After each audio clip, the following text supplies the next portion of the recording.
ध्यानमूलं गुरुमूर्ति पूजामूलं गुरुपादुका मन्त्रमूलं गुरुर्वाक्यं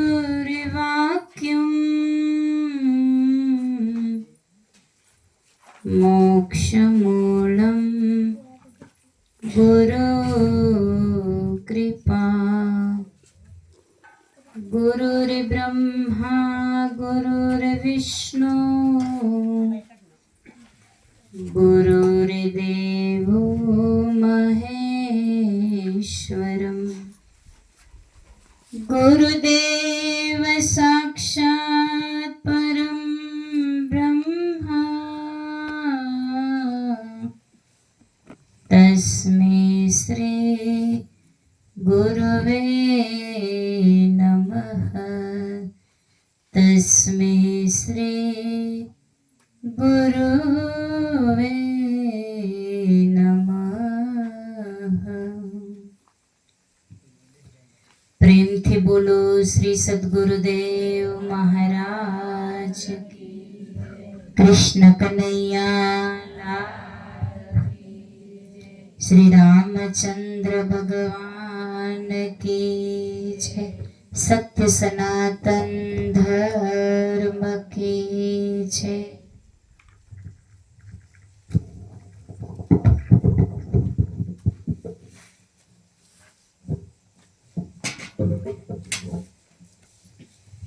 उपस्थित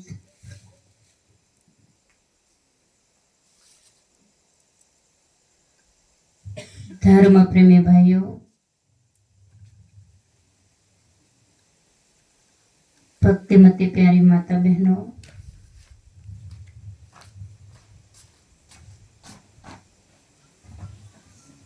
सत्संग,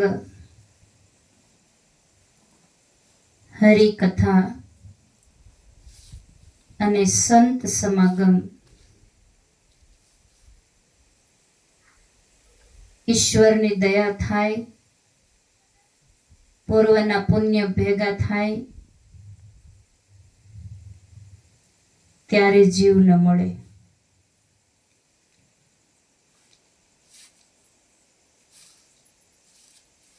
સાધુના સંગમાં सांसारिक कार्य ने छोड़ी जीव थोड़ी वार माटे संत समागम नो लाभ प्राप्त करे तो एनु फल कोटि जन्मोना अपराधों माथी जीवात्मा मुक्त थई जाय छे। तुलसीदास रामायण ની અંદર સત્સંગની ખૂબ મહિમા ગાઈ છે।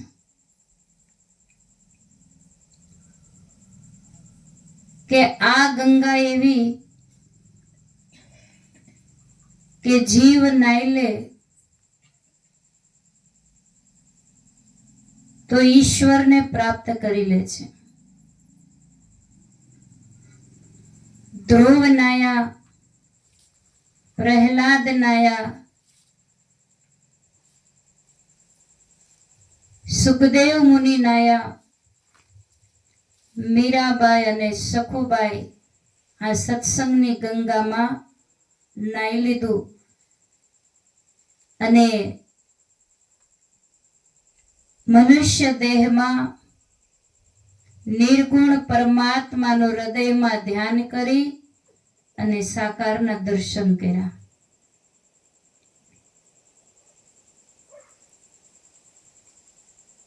સદગુરુ જીવને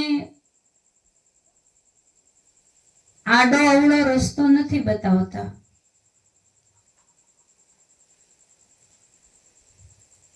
અટવાયેલા માણસને, ભટકાયેલા મનને ગુરુ મહારાજજી સીધો પરમાત્મા સુધી પહોંચવાનો માર્ગ બતાવી દે છે. કેટલાય જન્મોથી લાંબો પંથ ગુરુનો ભેટો થતા થોડા જ સમયની અંદર માનવ પોતાના લક્ષ્યની પ્રાપ્તિ કરી લે છે. સદગુરુ સૂતેલી આત્માને જગાડી દે છે.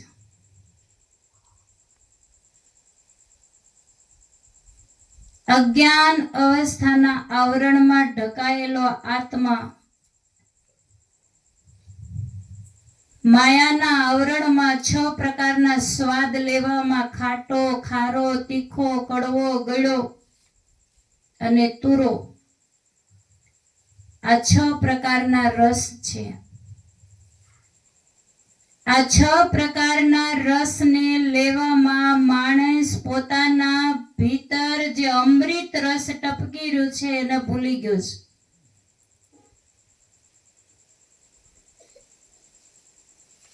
સંતોએ વાણીમાં ગાયું, અમૃતનો કુંભ તારી નાભીમાં ભર્યો, ઢોળાય છે ધૂળમાં તને કોણ ટોકે, અને આવડો વિશ્વાસ તને કોણ આપે. નાભી કમળમાં અમૃતનો કુંભ ભરેલો છે, ઢોળાય છે ધૂળમાં. અજ્ઞાન અવસ્થામાં અમૃત વેસ્ટ જઈ રહ્યું છે, જેને પીવાનું જ્ઞાન માણસ પાસે નથી. સદગુરુની શાન લઈ લે જીવ તો સહજમાં સદગુરુ અમૃતનો પ્યાલો પીવાની વિધિ બતાવી દે.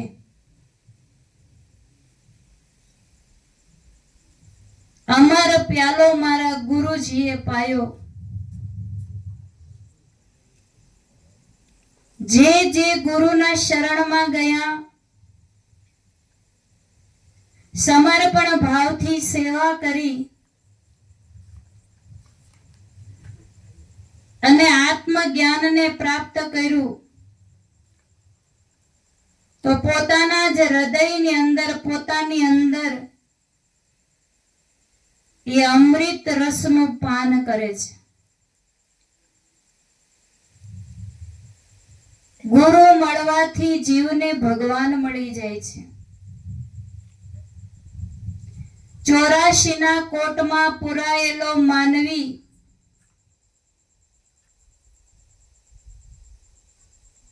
મુક્તિનો માર્ગ, બહાર નીકળવાનો દરવાજો આ મનુષ્ય દેહ છે.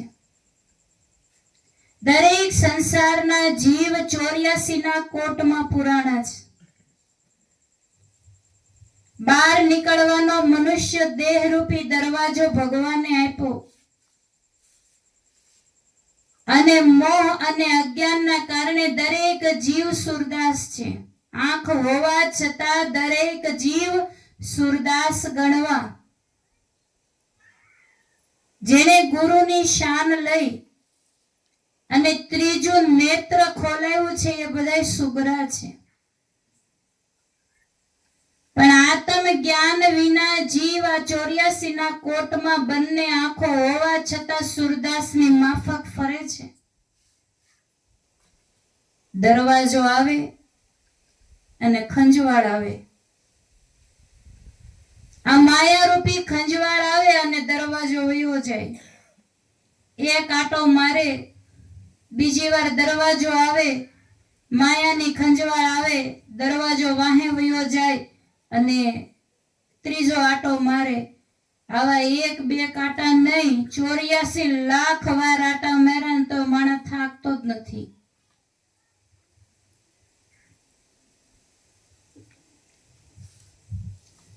આપણે શું કરવા માટે આ સંસારમાં આવ્યા છીએ વિચારતા જ નથી.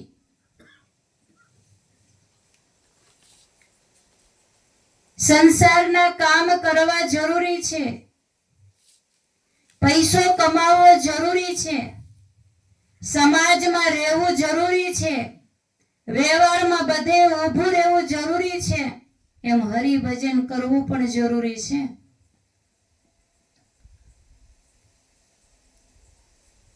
જગતમાં તમારો વ્યવહાર સારો હશે, તમારું વર્તન સારું હોય, તમારી વાણી સારી હોય, તમારી સંગત સારી હોય, તમારો સ્વભાવ સારો હોય તો જગતમાં તમારી કીર્તિ ફેલાશે. પણ સાથે સાથે તમે ભગવાનના ભક્ત હોવ, તમે સત્સંગી હોવ, તમે ગુરુ પ્રેમી હશો, તમે ઈશ્વરનું ધ્યાન કરતા હશો તો ઈશ્વરના હૃદયમાં તમારું સ્થાન હશે. સારા માણસની બધી જગ્યાએ કિંમત થાય છે. સોનાના 100 ટુકડા કરી નાખો ને તો એની કિંમત ઓછી થતી નથી, થાય? એવા જે જ્ઞાની પુરુષ છે,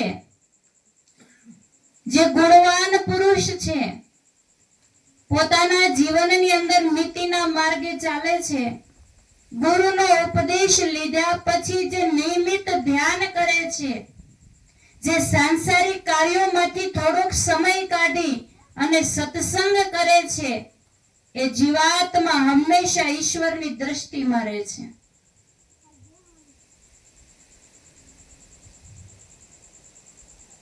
સૌથી મોટામાં મોટો માર આપણે ત્યાં ખાઈએ છીએ કે દરેક કાર્યને આપણે ટાઈમથી કરી લઈએ છીએ, પણ સત્સંગ, ભજન અને પ્રભુનું ધ્યાન આમાં આપણે બહુ કંજુસાઈ કરીએ. મન બેહને માકડા જેવું. ઈશ્વરે સંસારની અંદર આપણને ગોળ લેવા માટે મોકલ્યા છે અને આપણે માકડાની રમત જોવામાં ફસાઈ ગયા. ભજન રૂપી ગોળ ખાવા માટે મોકલ્યા છે. એ ગોળને લેવા માટે ભગવાને દુનિયામાં મોકલ્યા, પણ માકડાની રમત જોવામાં માણસ ભૂલી ગયો. સવારનો ઘરેથી નીકળેલો માણસ સાંજ થઈને તો થાકી જાય, પણ અફસોસની વાત છે કે 84 લાખ ફેરા ફરીને માણસ થાકતો નથી.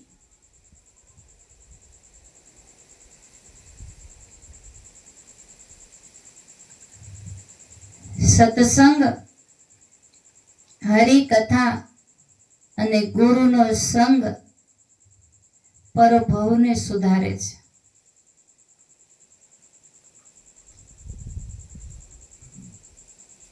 એક વાર આવો અવતાર મળ્યો છે, બીજી વાર મળવાનો. તમારા કામ કોઈ દે પૂરા થાય છે ખેતરના?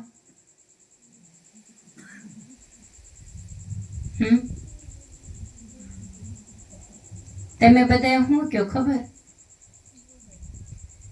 ગઢપણ આવશે ને ત્યારે નિરાતે ભજન કરશું. તમે જૈનમાં ત્યારથી અત્યાર સુધીમાં 50, 60 અને 70 વર્ષના થઈ ગયા. નિરાત કેટલી વાર આવી?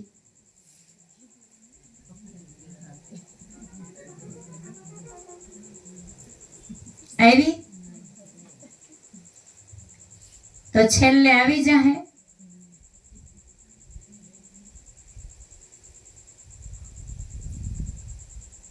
जब तक रहेगी जिंदगी फुर्सत न होगी काम से, थोड़ा समय ऐसा निकालो प्रेम कर लो प्रभु राम से.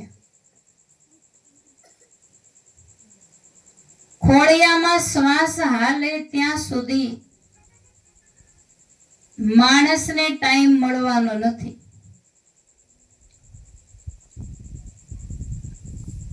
કાંઈક કરવું છે તો ટાઈમ કાઢવો પડશે. ગમે એટલી ફૂલ મોસમ હોય, લગ્નની કંકોત્રી આવે તો જાઓ છો કે નહીં? દોડવા માંડીએ એમ કે. ગમે એટલી મોસમ હોય, પરિવારમાં કોઈનું અવસાન થઈ જાય તો કાણે જાઓ છો કે નહીં?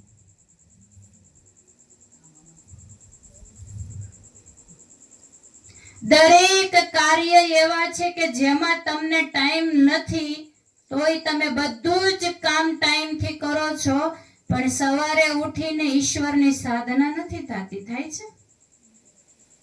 અને સાંજે સુવો તો સુતા પહેલા 5 મિનિટ ધ્યાન થાય છે? અને તમે એમ કહો છો અમારે સુખી થવું છે, અમારે આનંદમાં રહેવું છે. આનંદ મેળવવો હોય તો હરિભજન કરવું પડશે.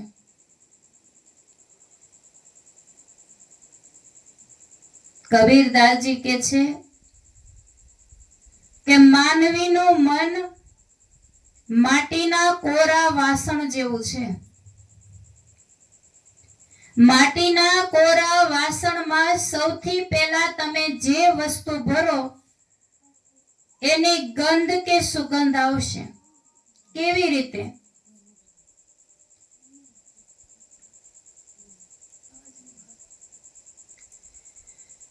માટીના વાસણમાં ડુંગળી ભરો તો ડુંગળીની ગંધ આવશે.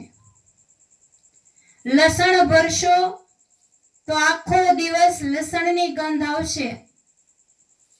પણ ડુંગળી અને લસણ બંનેને છોડીને તમે અત્તર ભરો તો બોલો, ગુલાબ ભરો તો, કસ્તુરી ભરો તો, ગુલાબ ભરશો તો ગુલાબની સુગંધ આવશે. બધાને સમજાય છે ને મારી વાત? કસ્તુરી ભરશો તો કસ્તુરીની સુગંધ આવશે. અને અત્તર ભરશો તો અત્તરની સુગંધ આવશે. એમ કબીરદાસજી કહે છે કે હરેક માનવીનું મન સવારમાં માટીના કોરા વાસણ જેવું હોય, જેમાં કોઈ પણ પ્રકારનો વિચાર આવતો નથી. માણસનું મન સવારમાં એકદમ શાંત હોય. અને એ મન શાંત હોય ત્યારે જ્ઞાની ભક્તએ સવારે પથારીમાંથી ઉઠતા પહેલા જ આ મનને હરિભજનથી ભરી દેવાનું છે. જો આ મનને 5 મિનિટ, 10 મિનિટ, 15 મિનિટ કે 30 મિનિટ કે 1 કલાક જો હરિભજનથી ભરી દેશો ને તો બાકીને 11 કલાક આનંદ મળશે. સમજો છો? બાકીના 11 કલાક તમને આનંદ મળશે અને તમને ખુશી મળશે અને તમારા કામ બધા સ્પીડમાં થશે. સવારમાં મનને ભજનથી, સાધનાથી ભરી દેવાનું છે. તમને જેટલું અનુકૂળ આવે, જેટલી મજા આવે એટલી વાર તમારે ધ્યાન કરીને આ મનને ભરી લેવાનું છે. પણ ભજન છોડીને જો ડુંગળી અને લસણ ભરી દેશો તો કપાસા સોંપવા જવાનું.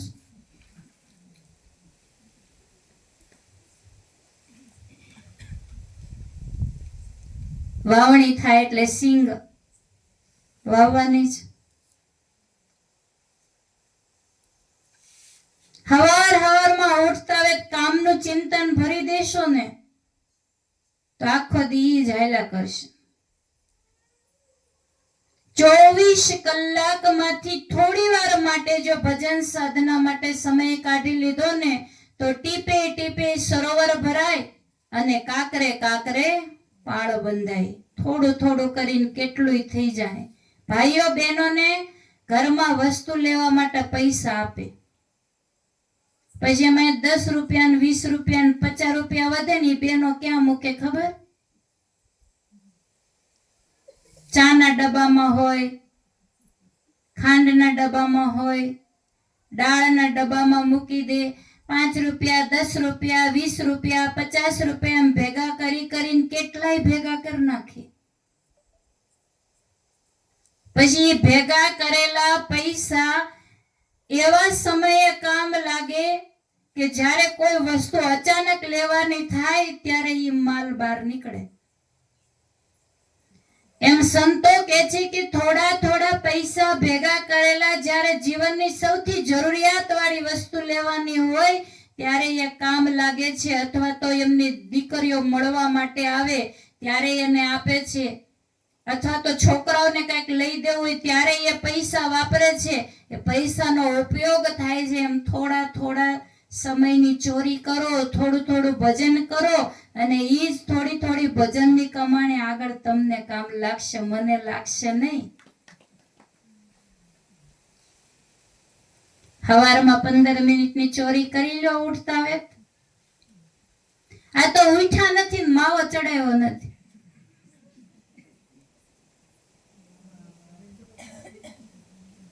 રેફડામાં અમારા એક ભગત છે, એમ કે બીડી મોઢામાં મૂકો ને પછી આંખ ખુલે. પેલી બીડી તો ઊંઘમાં જ જાય,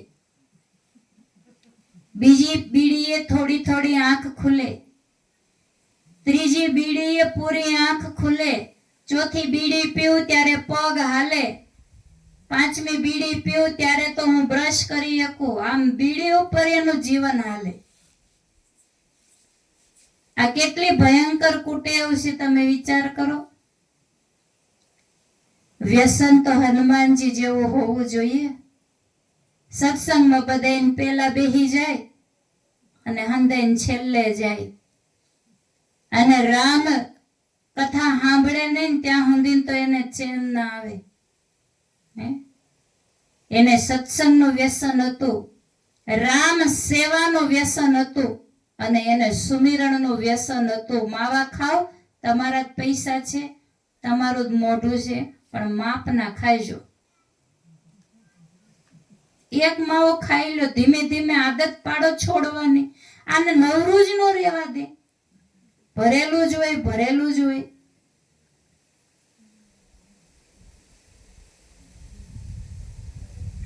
હા, ઓરડો હોય ને, ઓરડાની અંદર તમે ભેંસને બાંધી દો, પછી ઓરડાની લાઈટ બંધ કરી દો, અને એક ભારો રચકો એને ગમાણમાં નીરો, અને રચકાને એક બથ રચકો હોય ને એમાં તમે એક આકડાની ડાળી નાખી દો, અને પછી ઓરડાને બંધ કરી દો, અને આખી રાત ઓરડાની અંદર ગાય ભેંસને પૂરેલી રાખો. સવારે તમે ખોલશો ને તો ગમાણમાંથી એક બથ રચકો જે નાખ્યો હતો ને એ ભેંસ ખાઈ જાય, પણ ઓલો આકડાની ડાળી છે ને એને છોડી દે. અરે ભેંને ખબર પડે છે કે હું ખવાય અને હું ન ખવાય. જો તમે ભાઈઓ ખોટું નહીં લગાડતા હો, અમને તમારા પ્રત્યે લાગણી છે એટલે હું તો કહું છું. અને સંત મહાત્મા આપણને નો કે તો બીજા ક્યાં કહેવાના? તમારા તમને એમ જ કહે, ખા ખા, એક કટકો ખા, હું ખાઉં તું રહી જા, તું ખા. હે? જો એક વ્યક્તિ એક માવો નહીં ખાય, એક માવો ખાટશે ને એટલે 4-5 જણા ખાશે. તમે 4-5 વ્યક્તિઓને માવા ખવડાવતા હોય ને તો તમારા દરેક વ્યક્તિની એક ફરજ છે કે તમે 4-5 વ્યક્તિઓને સત્સંગી બનાવો.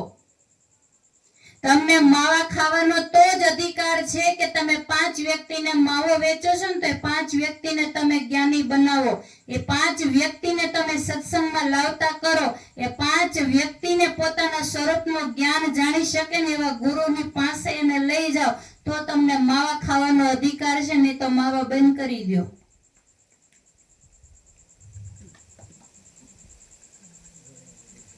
અંદર અમૃત પીડ્યું છે અને માણસ દારૂ પીવે છે.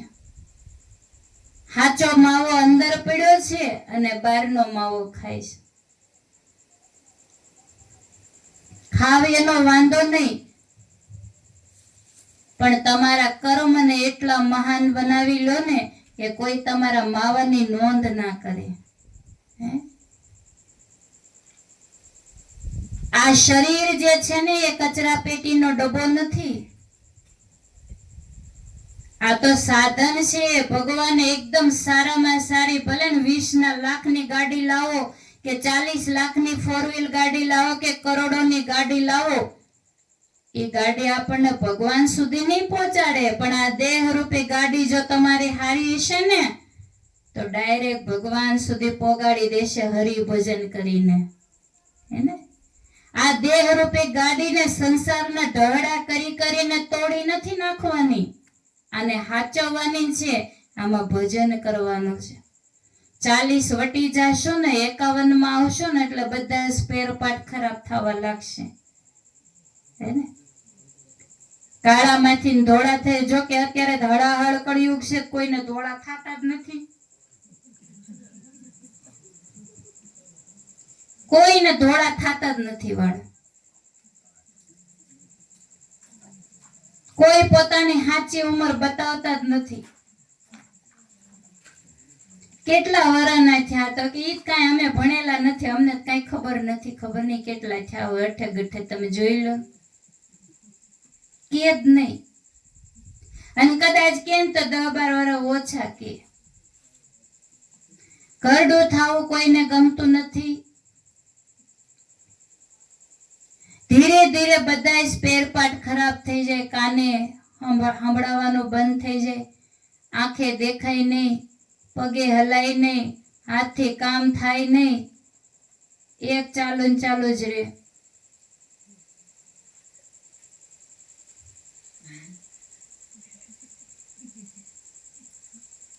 ભાઈઓને બહુ ન હાલે, બહેનોની જ વધારે. ભાઈઓને બહેનો એમ કે ને કે તમે ચૂપ રહ્યો, એટલે બિચારા બોલતા જ બંધ થઈ જાય.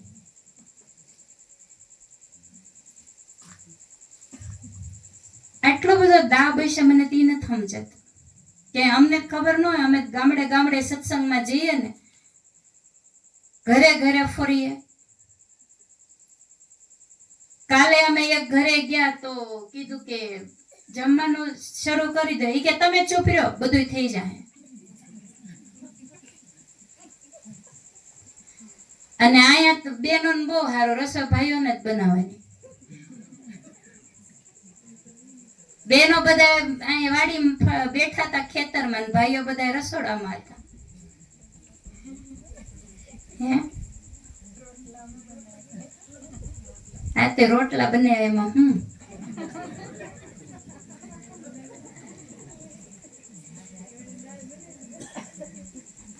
થોડીક વાર દાંત કાઢીએ. હસવાથી કેટલા રોગ વયા જાય. આ ભાઈઓને એક પ્રશ્ન કરો. હવે તમારા ઘરમાં તમારો હાલે કે તમારા ઘરવાળાને જરાક આંગળી ઊંચી કરો તો.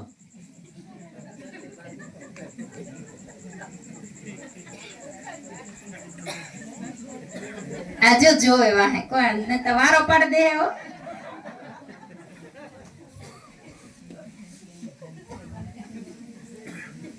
મને ખબર જ હતી બેનો વાહે જો, એટલે મેં ભાઈઓને પૂછ્યું.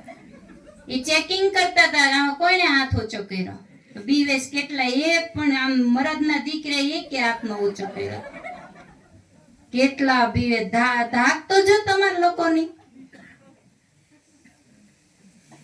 ભાઈ નારી તો નારાયણી. હે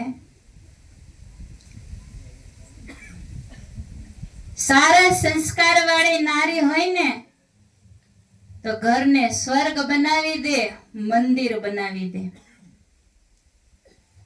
નારીઓ તો આ સંસારની અંદર પૂજનીય બની ગઈ છે. એટલે તો આપણે સાંભળીએ છીએ, ઇતિહાસમાં અમર બની જાય એવી ભારતની નારીઓ. ઇતિહાસમાં અમર બની જાય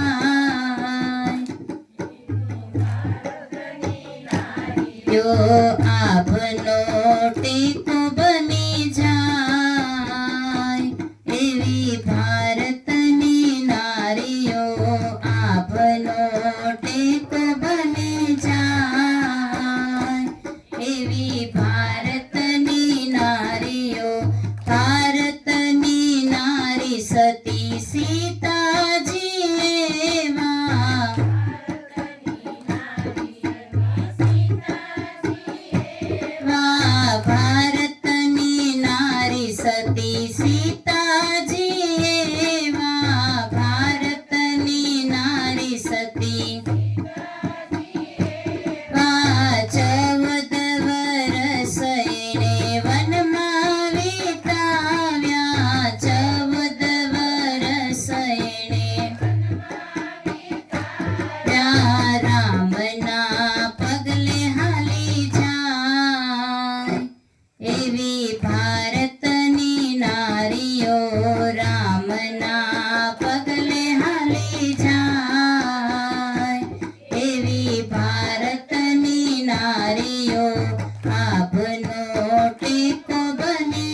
એવી શક્તિ છે કે ઇતિહાસના આભના આકાશના ટેકા બની ગયા પછી એ અરુંધતી હોય કે માતા અનસુયા હોય, દ્રૌપદી હોય કે સીતાજી હોય, પાર્વતીજી હોય અથવા તો મંદોદરી હોય, રાવણે અનેક અપરાધ કર્યા, રાવણને ઘણા બધા શ્રાપ મળ્યા, પણ મંદોદરી એવી સતી નારી હતી ને કે એના પતિ સુધી શ્રાપ પહોંચી જ નહીં શક્યા. હે ને? સત્યનું એવું કવચ આડું હતું કે મંદોદરીના તપોબળના કારણે રાવણ સુધી ઘણા એવા શ્રાપ છે કે પહોંચી શક્યા નહીં. પણ એક અપરાધ એવો કર્યો માતા સીતાજીનો કે સતીની વચ્ચે યુદ્ધ થયું છે. રામ અને રાવણની વચ્ચે યુદ્ધ નથી થયું. અહીંયા તો મંદોદરીના સતીત્વનું અને સીતાજીના સતીત્વનું યુદ્ધ થયું. તો બે સતી નારી હતી, બંનેનો વિજય થવો જોઈએ, પણ સીતાજીનો કેમ થયો? શું કામ? કે રામ પરાત્પર બ્રહ્મ છે, એને ધર્મની સાથે જોડાયેલા હતા અને રાવણ અધર્મની સાથે જોડાયેલો હતો ને, એટલે મંદોદરીનું સતીત્વ થોડુંક ઓછું થયું.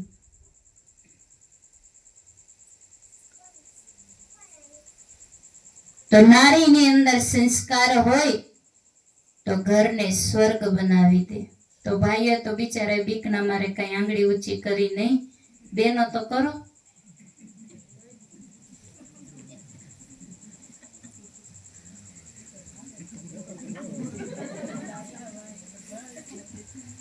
અહીંયા દિલ્હી સફરજન છે,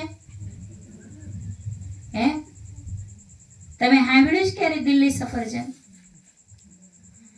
દિલ્હીના રાજા હતા, એને એના મંત્રીને કીધું કે હાલો ને આપણે નક્કી કરીએ કે આપણા નગરની અંદર વધારે બહેનોનું હાલે છે ઘરમાં કે પુરુષોનું ચાલે છે. તો કે એના માટે શું કરવું એમ.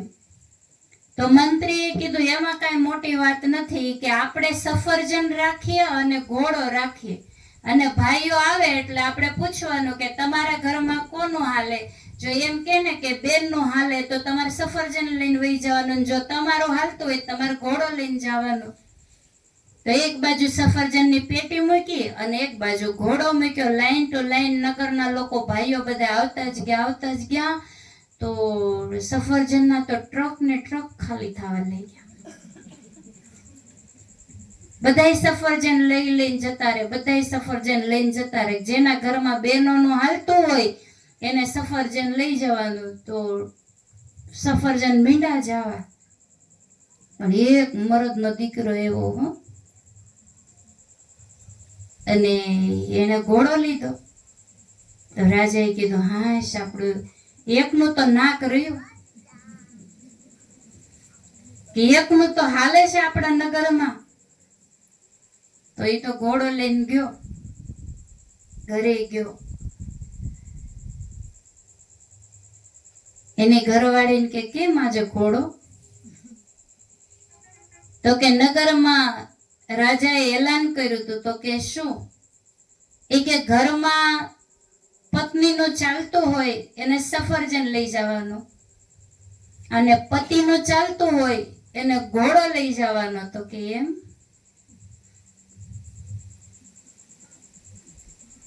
તો કે તમે ઘોડો લઈ આવ્યા? તો કે હા. તો કે બહુ સારું કર્યું, લો જમવા બેસી જાઓ. ભાઈ જમવા બેસી ગયા. પછી જમતા બેને વાત કરી. એ કે જો આપણા છોકરા ધોળા, તમે ધોળા, હું ધોળી, પણ આ ઘોડો કેમ કાળો લઈ આવ્યા? એ કે હા ઈ તો મેં જોયું જ ને, મારા મગજમાંથી નીકળી ગયું ભાઈ. કે એવું જ મારું ધ્યાન જ નહોતું. તો કે મેં સાચું કીધું? તો કે હા. એ કે આપણા છોકરા ધોળા, તમે ધોળા, હું ધોળી, અને આપણા ફળિયામાં કાળો કાળો ઘોડો. એ કે રાજાની પાસે તો કેટલા બધા ઘોડા હોય, તો ધોળો ન લઈ આવે? તે કે હમણાં લઈ આવો.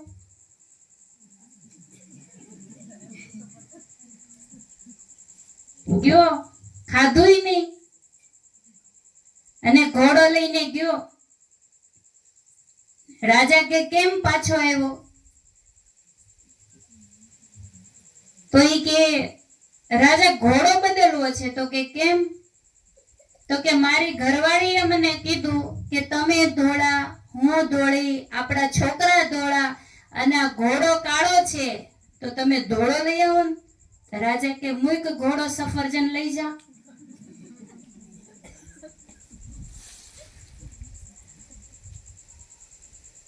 એટલે આવું છે. નારીનું ચાલતું હોય તો કઈ વાંધો નહીં, પણ દરેક સફળ પુરુષની પાછળ એક નારીનો હાથ છે.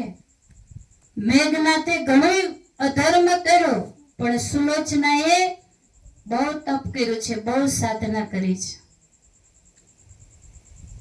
એમ સારા માર્ગે વળવા માટે નારી સહાયક છે અને પુરુષ સહાયક છે. પણ મનની અંદર એવી ગાંઠ વાળેલી છે કે બહેનોને જ ભક્તિ કરાય, ભાઈઓને કરાય નહીં. આ તો પોતપોતાના સંબંધ જ્યાં સુધી છે ને ત્યાં સુધી બધા એક સાથે છે. બાકી આ ક્યારે પંખીડાનો માળો વિખાઈ જશે ને ખબર પડવાની નથી. ખોળિયામાંથી પ્રાણ નીકળી જાય ને ત્યારે કોણ કોના પતિને, કોણ કોના પુત્ર, કોઈ કોઈની સામે કોઈ જોતું નથી. દરેક વ્યક્તિ અહીંયા પોતાની તિજોરી ભરવા માટે આવ્યો છે. કોઈ પૈસાથી ભરે છે અને કોઈ ભજનથી ભરે છે. બસ આટલો ફરક છે.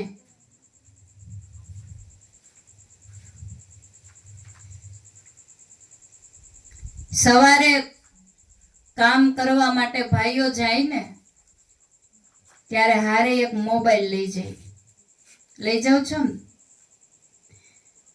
આખો દિવસ કામ કરીને આવે અને સાંજે જેવો જ ઘરે આવે ને એટલે પેલા પાણી નહીં માંગે, આવતા ચાર્જરની પિન ગોતશે. શું કામ? કે એની બેટરી જે છે ને ડિસ્ચાર્જ થઈ ગઈ છે.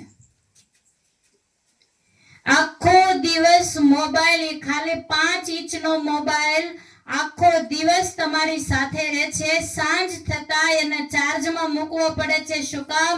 એ ડિસ્ચાર્જ થઈ ગયો છે. તો વિચાર કરો, આ 5 ફૂટનો મોબાઈલ છે, આ દેહરૂપી મોબાઈલ સવારથી સાંજ સુધી કામ કરે છે, ડિસ્ચાર્જ નહીં થતો હોય.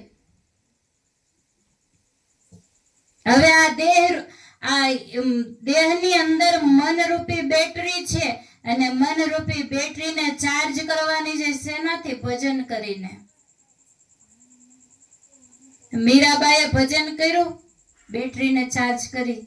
નરસૈયાએ ભજન કર્યું, ગોરા કુંભારે ભજન કર્યું. આ બધા સંતો અને ભક્તોએ પોતાના જીવનની અંદર ભજન કરી કરી અને આ દેહરૂપી મોબાઈલ જેવો દુકાનમાંથી લીધો તો ને એવો જ મોકલ્યો. અને આપણે હાવ ઠોઠિયા કરીને કે હાવ એટલે હાવ.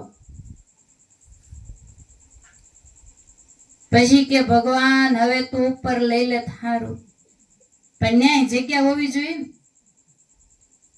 એમ સમય પહેલા કોઈને કોઈ લેવા આવતું નથી. એટલે બધું જ અહીંયા ધૂળમાં પડી જવાનું છે. માત્ર હરિભજન સાથે આવવાનું છે. સંસારના કામ કરવાના, છોડવાના નથી. વાડીએ જવાનું છે. વાડીએ જશો ને ખાશો હું? વાડીએ જવાનું છે, નોકરી કરવાની છે, ધંધો બિઝનેસ પણ કરવાનો છે અને વ્યવહારમાં રહેવાનું છે. પણ હારે હારે ભજન અને ભક્તિ કરી લેવાનું છે. ગુરુ મહારાજ જે મહામંત્રનો જ્ઞાન આપ્યું છે ને એ મંત્રનો જાપ કરવાનો છે. એ કોઈ બહારનો મંત્ર ગુરુ નથી આપતા.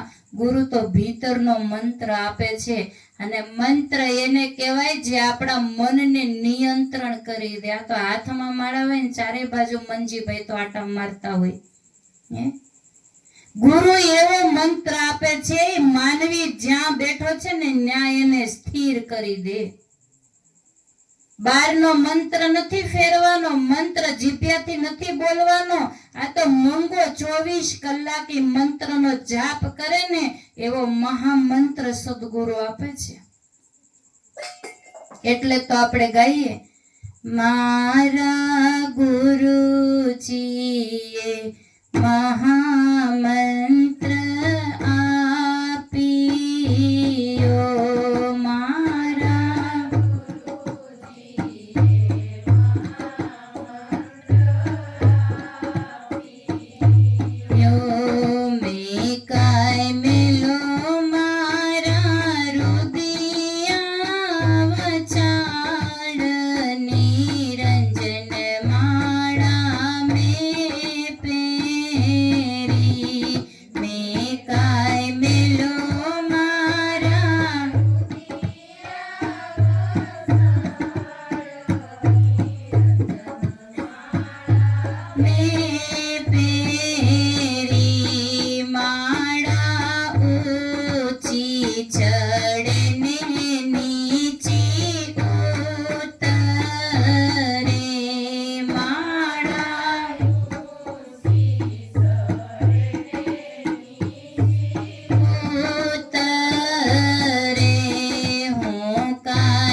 મંત્રનો ઉપદેશ આપે, હૃદયની અંદર પડેલો છે એની ઓળખાણ કરાવે, કઈ જગ્યાએ મૂક્યો છે તો કે શ્વાસોની માળામાં મણકા રૂપે મહામંત્ર છે. કેવી રીતે ફરે તો કે ઉપર જાય અને નીચે આવે. શ્વાસ શ્વાસ સુમિરણ કરો, બીરથા श्वास मत खोई, ना जाने इन श्वास का आवन होई कि ना होई. હું તો જપું અજંપાનો જાપ, શ્વાસોની અંદર મણકા રૂપે મહામંત્ર છે. મૂંગો 24 કલાક એનું રટણ કરે છે. નાભી કમલ સે ઉઠત હે શૂન્ય શિખર ગઢ જાય. નાભીમાંથી શ્વાસ ઉપડે છે, શૂન્ય શિખર આકાશમાં ગગન ગુફામાં બ્રહ્મરંધ્રમાં જાય છે અને એ શ્વાસોની ગતિમાં એક નામ રૂપે મણકો છે. પણ સદગુરુની પાસેથી જો એ ઉપદેશ જાણે તો વ્યક્તિ એને સમજી શકે છે, બાકી બધું જ મિથ્યા છે.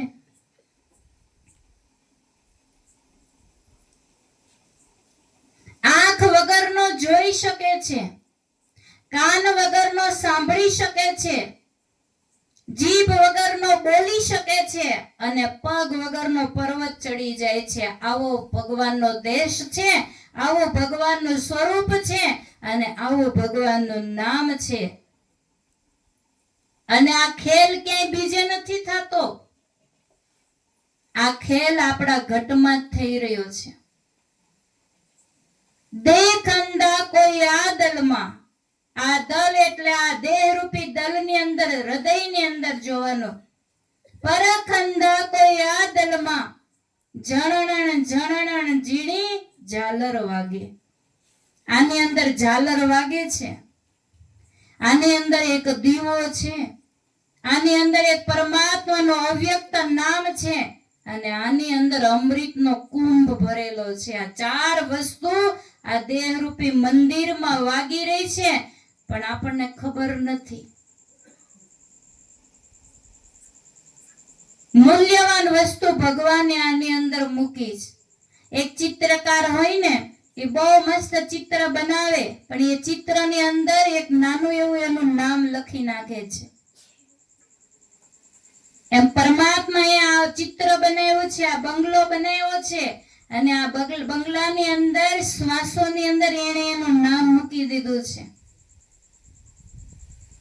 ચિત્રમાં જે નામ લખેલું છે ને એ આ ચામડાની આંખોથી તમે વાંચી શકો છો અને જોઈ શકો છો, પણ ભગવાનનું જે નામ, ભગવાનનું જે રૂપ છે એ આ ચામડાની આંખોથી જોઈ શકાતું નથી. ન તમામ શક્ય છે દ્રષ્ટુમ અને એવ ચક્ષુષા દિવ્યમ દદામી તે ચક્ષુ અર્જુન. આ ચામડાની આંખોથી વાસ્તવિક સ્વરૂપના દર્શન નહીં થાય. હું તને દિવ્ય નેત્ર આપું છું. દિવ્યમ દદામી તે ચક્ષુ, ત્રીજી આંખ આપી. અને અર્જુને ભગવાન કૃષ્ણના વિરાટ સ્વરૂપના દર્શન કર્યા. આપણે મનની અંદર ભૂમિકા બાંધી દીધી કે આમ ભગવાનના મોઢામાંથી ધુવાડા નીકળતા હોય, કેટલા બધા દેવી દેવતાઓના મસ્તક હોય ને બહુ મોટું વિશાળ ભગવાનનું સ્વરૂપ. આ વિરાટ સ્વરૂપ નથી. વિરાટનો અર્થ થાય વ્યાપક. કણ કણની અંદર જેને ઈશ્વરની અનુભૂતિ થાય ને એને વ્યાપક કહેવાય. અર્જુનને ભગવાન કૃષ્ણએ એવી દ્રષ્ટિ આપી કે દરેક પદાર્થની અંદર, દરેક વસ્તુઓની અંદર એને ઈશ્વરની ઝાંખી દેખાણી. કીડીમાં એ જ બેઠો છે અને હાથીમાં એ જ બેઠો છે, માણસમાં એ જ બેઠો છે અને દરેક 84 જીવમાં પણ એ ભગવાનની સત્તા બિરાજમાન છે. નામદેવજી રોટલી બનાવતા હતા ને તો ભગવાન કૂતરાના રૂપમાં આવ્યા અને કૂતરું જ્યારે મોઢામાં રોટલીનો થપ્પો લઈને ભાગ્યો ને તો નામદેવજી બળીઓ લઈને વાહે ન ગયા તમારી જેમ.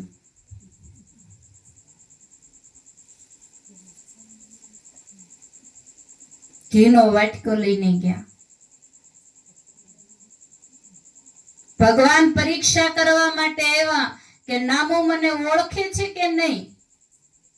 કૂતરાનું રૂપ ધારણ કરી અને વિઠ્ઠલ ભગવાન આવ્યા. નામદેવજી રોટલી બનાવતા થપ્પો લઈને ભાગ્યા અને નામદેવજી ઓળખી ગયા. તેરા મેરા એક નૂર ફિર કાહે કો હજૂર, તુને સુરત બનાવી શ્વાન કી. તારું ને મારું એક જ રૂપ છે, પણ તું કૂતરાના રૂપમાં આવ્યો.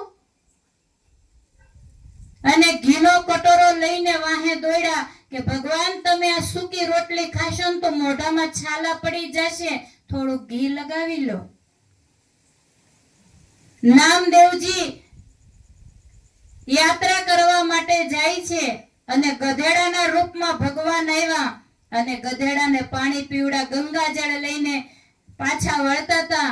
અને ભગવાને પરીક્ષા કરી કે એકનાથ મને ઓળખે છે કે નહીં. હાથમાં ગંગાજળ ભરેલો હતો ને ગધેડાના રૂપમાં આવ્યા અને ગંગાજળ પીવડાવી દીધું. સમાજના લોકો કેવા લાગ્યા, એકનાથ મહારાજ તમે શું કરો છો? આ ગંગાજળ તમે ગધેડાને પીવડાવી દો, તમારી બુદ્ધિ ખરાબ થઈ ગઈ છે. પણ એકનાથજી ઓળખી ગયા હતા, આ ગધેડો નથી, આ તો ગધેડાના રૂપમાં મારો ભગવાન આવ્યો છે. અને ગંગાજળ પાઈ દીધો. આપણને માણામાં માણા નથી દેખાતો.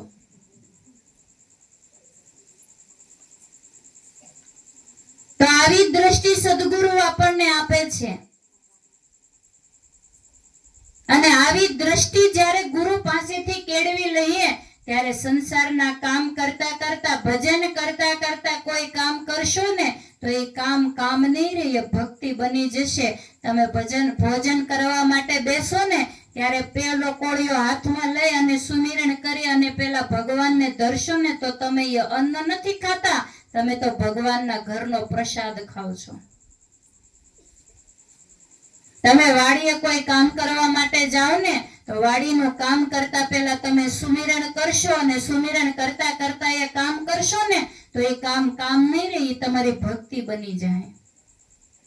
અને આવી રીતે 24 કલાક નામ સુમિરણ થશે. ઈશ્વરના ચિંતન કરતા કરતા કરતા કરતા તમે કોઈ બી કાર્ય કરો ને તો એ કામ નથી રહેતું, એ ભક્તિ બની જાય છે. પછી કર્મનું ફળ એને લાગુ પડતો નથી. ત્યારે ભગવાન કૃષ્ણએ અર્જુનને કીધું, અર્જુન કર્મ કરવાનો તારો અધિકાર છે, ફળની આશા નહીં રાખ. ફળ દેવું ન દેવું એ મારા હાથની વાત છે. હે ને?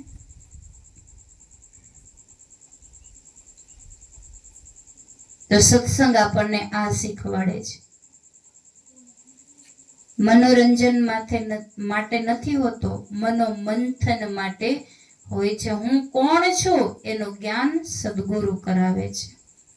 આપણે કોણ છીએ? ભાવેશભાઈ છીએ, જયંતિભાઈ છીએ, વિઠ્ઠલભાઈ છીએ, છગનભાઈ છીએ, ચંપાબેન છીએ કે રેખાબેન છીએ? આપણે કોણ છીએ? આપણે આપણી જાતને ભૂલી ગયા છીએ. દીવા નીચે ઉભા રહીને જ્યોતને ભૂલી ગયા આપણે. આ બધા નામ તો તમારા જન્મ થયા બાદ 6 દિવસે રાખવામાં આવ્યા, હે ને?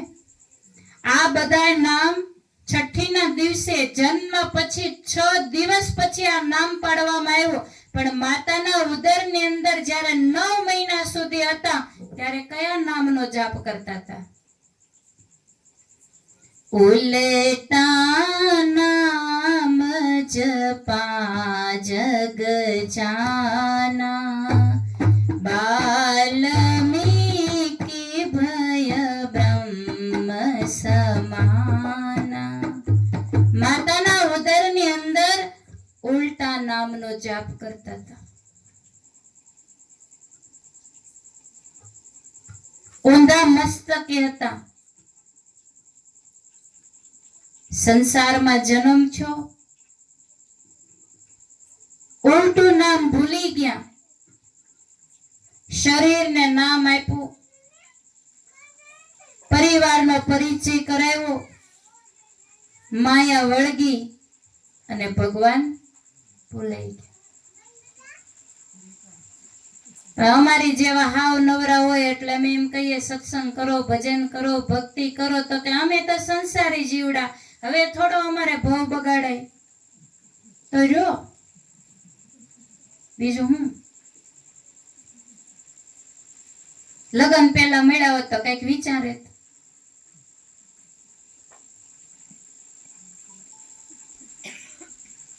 ઓલો છાણનો ગીંગો આવે, જોયો બધાય?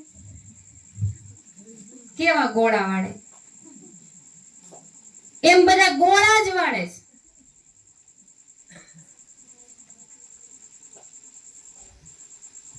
ઉપડે ને તો ઢળી ઢળી લઈ જાય. નકરા ગોળા જ વાળે, ગોળા જ વાળે. એને કઈ થોડું કરવાનું, એને તો આવીને બોલવાનું હોય. પણ ખાલી બોલવા માટે નથી આવતા. અમને પીડા થાય છે કે આ જન્મારો આમને આમ જતો રહેશે, ક્યાં સુધી ગોળા વાળશો? આ એકે ગોળો પાછો હારે નથી આવતો. વાંધો ઈ છે, એકાદો હારે આવતો હોય તો નાય ન પાડે શાસ્ત્રો. આઈના ગોળા બધા આઈના જ રહી જવાના છે, પણ જો હરિભજન નો ગોળો વાળી લેશું તો ઠેઠ ઊંધીને પોગાડી દે.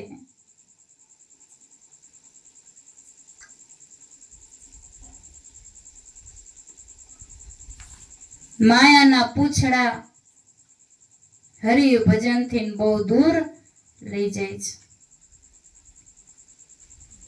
આપણે કહીએ નરસિંહ મહેતા પરિવારમાં હતા તોય ભગવાનની ભક્તિ કરી, ગોરા કુંભારનો પરિવાર હતો તોય ભગવાનની ભક્તિ કરી, કબીરદાસજીનો પરિવાર હતો એને ભગવાનની ભક્તિ કરી, રામકૃષ્ણ પરમહંસજીનો પરિવાર હતો એને ભક્તિ કરી.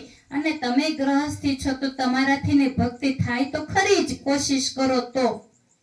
આ બધાય સંસારમાંથી જ નીકળ્યા છે, ગ્રહસ્થ ધર્મમાંથી જ નીકળ્યા છે. અને એને ભગવાનની ભક્તિ કરી મગજમાંથી કાઢી નાખવાનું છે કે અમે સંસારી જીવડા, અમારાથી નો થાય. અરે તમારાથી બધુંય થઈ જાય છે. કાળા માથાનો માનવી જે ધારે એ કરી શકે. ધરતીના પેટાળમાં બાણ મારીને જે પાણી કાઢી શકતો હોય તો એ પ્રભુનું ભજન ના કરી શકે? બધું જ કરી શકે. પણ જો તમારો સંકલ્પ અને એટલો વૈરાગ્ય અને જાણવાની તીવ્રતા હોય તો સંસારના કામ કરતા કરતા પણ ભજન ભક્તિ થઈ શકે. ઘણા એવી દલીલ કરે, એ બધા ગાંડા એટલે કરે નથી. ભજન બનાવ્યો નરસિંહ ગાંડો, મીરા ગાંડી, સખુબાઈ તો એવી ગાંડી. ગાંડાની વણઝાર જુઓ ભાઈ, ગાંડાની વણઝાર. ગાંડા બે પ્રકારના હોય. એક ગાંડો એવો છે જે ભગવાનને ભૂલી ગયો છે, અને એક ગાંડો એવો છે જે માયામાં મસ્ત બની ગયો છે. આ બે માંથી કયો ગાંડો હારો?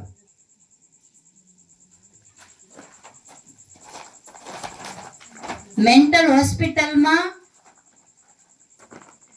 બધા જ ગાંડા. બગીચામાં બધાને છૂટા મૂક્યા. બે ડોક્ટરો પરીક્ષણ કરવા માટે નીકળ્યા કે બધા બરાબર તો છે ને. તો બે ડોક્ટર હાલ્યા જતા હતા ને તો ગાંડાની ટોળકીઓ હું કે ખબર કે જો ઓલા બે ગાંડા જાય, ઈ કે જો જો ઓલા બે ગાંડા જાય. એટલે આવું છે, એ બધા ગાંડા ને આપણે બધા હળંગડાયા.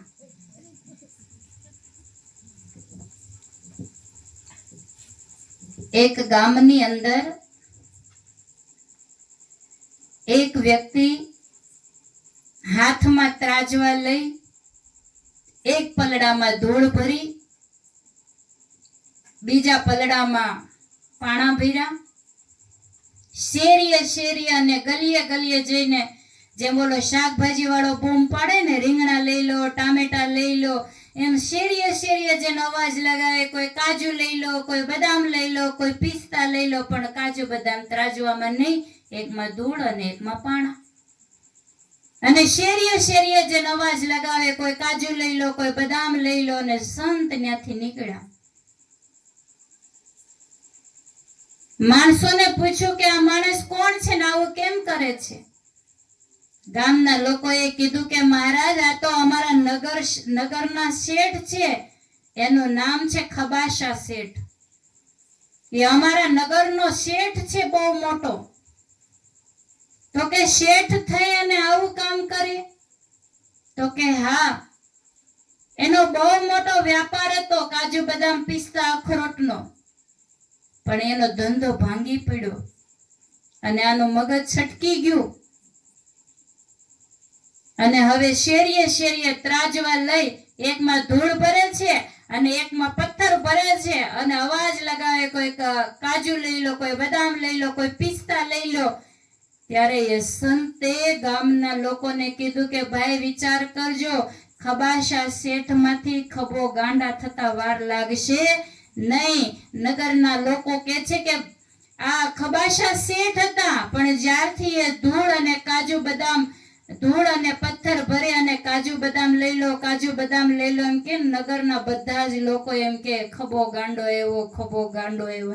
ખબાશા શેઠમાંથી ખભો ગાંડો થઈ ગયો. સંતે કીધું કે યાદ રાખજો, ભગવાનને ભૂલીને જે માયાનો વ્યાપાર કરે છે ને એ બધા જ વ્યક્તિઓની ગણતરી ખભા ગાંડામાં થશે. ભગવાનને ભૂલીને જે માયાનો વેપાર કરે છે એ બધા જ જીવ આ સંસારની અંદર ખભા ગાંડા છે. આપણે આપણા મનને ટટોલવાનું છે, આપણે આપણી આત્માને ટટોલવાની છે કે આપણે સવારથી સાંજ સુધી કેટલા ઈશ્વરના ચિંતનમાં શ્વાસ ગયા અને કેટલા માયામાં વેડફાના. આપણે આપણા જીવનનો હિસાબ આપણે પોતે જ કરવાનો છે. તમારો ઘરે એક ડાયરી હોય, ઓલી ચાંદલાની હોય ને, લગ્નમાં જવાનું હોય તો પેલા તમે ખોલીને જુઓ કે આના ઘરે લગ્ન છે એને આપણને કેટલા ચાંદલો કર્યો, એટલે આપણે એને ત્યાં જઈને તમે એક ચોપડો રાખો છો. એમ કર્મનો એક ચોપડો, આપણા જીવનનો એક ચોપડો આપણે રાખવાનો. બાકી ઉપરવાળાએ તો આપણને રજીસ્ટર લખીને જ મોકલ્યા છે ને.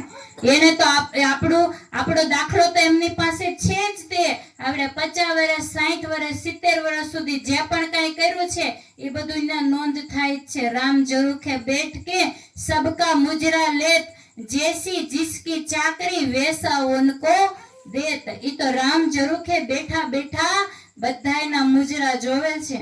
કોણે કેવા કામ કર્યા છે, કોણે કેટલું ભજન કર્યું છે, કોણે કેટલી સેવા કરી છે, કોણે કેટલો સત્સંગ કર્યો છે, આ બધા જ કર્મોની નોંધ ત્યાં લેવાય છે. આપણે ભલે ભૂલી જઈએ પણ એ ભૂલતો નથી. કર્મ કોઈને ક્યારેય છોડતું નથી. સગાવાલા ભૂલી જાય પણ કર્મ આપણને કોઈ દે ભૂલશે નહીં. તો ભગવાને આપણને માણસ બનાવ્યા છે અને આટલું સુંદર મનુષ્યનું જીવન આપ્યું છે.